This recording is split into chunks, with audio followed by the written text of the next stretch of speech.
Most security incidents feel sudden. One day a data set shows up on a forum, an access key is abused, an internal system is discovered, exposed to the internet, and the story usually starts there. We rewind. We explain what happened. We assign causes. We calculate impact. But if you've been in security long enough, you know the unease doesn't come from the incident itself. It comes from a quieter realization. This condition existed long before we noticed it. Weeks passed, sometimes months, occasionally years. Nothing happened until something did. And that span of time, that unexamined duration, is not incidental. It is the defining feature of modern security risk. Today, I want to talk about what that period actually is, why our current models fail to account for it, and why naming it changes how we think about security entirely. Security is still explained as a sequence of events. A vulnerability is disclosed, a scan runs, an alert fires, an incident occurs. These moments are clean. They're time-stamped. They fit dashboards, audits, and postmortems. They allow organizations to say with confidence what they knew and when they knew it. But real environments don't operate as a series of moments. They operate continuously. Access persists, configurations drift, resources outlive their purpose, visibility remains long after ownership fades. What we call security often compresses this continuity into snapshots. Discovery becomes awareness. Remediation becomes resolution, and time, when it's acknowledged at all, is reduced to dwell time after compromise. This is why incidents feel inexplicable in hindsight, not because signals were absent, but because duration was never modeled. The exposure window is not a metaphor. It is a condition, and it has boundaries. Here's the formal definition. The exposure window is the period of time during which a resource exists in a state of observability or reachability, that is, misaligned with the organization's current understanding or intent. That definition is intentionally indifferent to outcomes.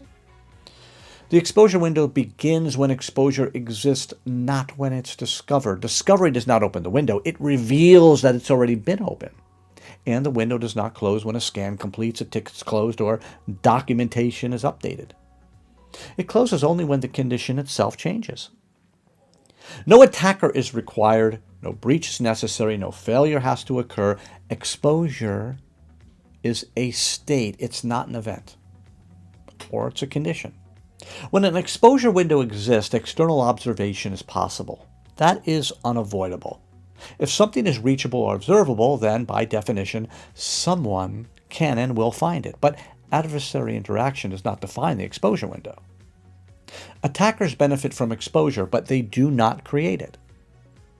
Time does. Exposure is real even if no one ever scans it, even if no one indexes it, even if no one exploits it. This distinction matters because it separates risk from harm. And security has spent too long confusing the two. Most exposure is not created by negligence.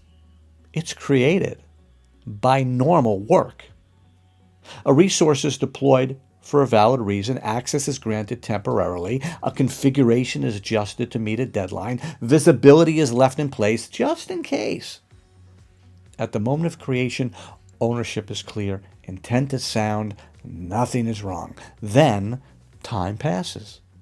Projects ends, teams change, assumptions age, context decays, the environment continues to function, but the story explaining why it exists quietly erodes.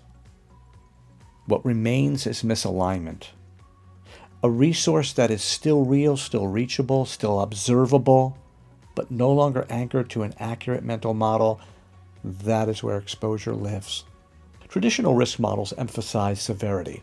How bad would this be if it were exploited?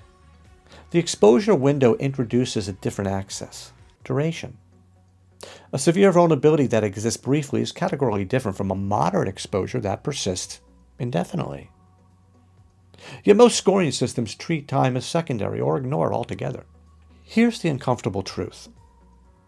Nothing in the environment needs to change for risk to compound. As exposure persists, Observability increases. Correlation becomes possible. Assumptions fail silently. Time alone is sufficient.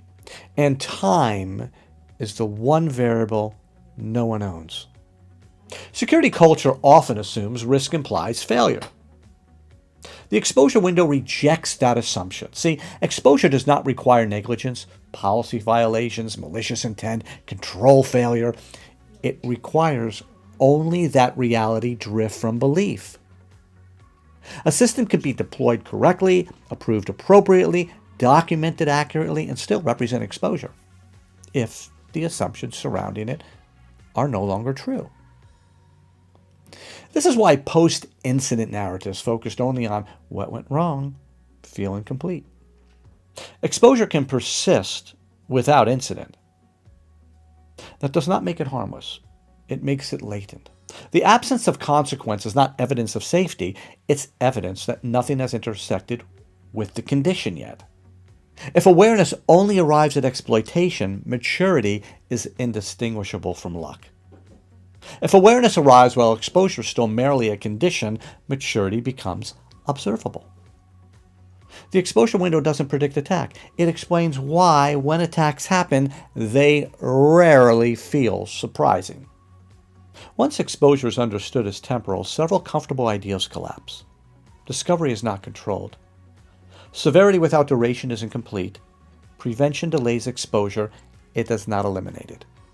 And security maturity can no longer be defined by the absence of incidents. It must be defined by how quickly exposure collapses, how short the window remains open between creation and understanding. This is not a call for perfection, it's a call for accuracy. Now, the exposure window is not a tactic, it's not a metric, it's not a category. It's a name for a condition that has always existed and rarely been acknowledged. It explains why confidence often precedes surprise, why incidents feel inevitable rather than accidental, why time, not attackers, is the most reliable amplifier of risk. Security has spent decades refining how to see what exists. The exposure window asks a much harder question. How long has this been true without being understood?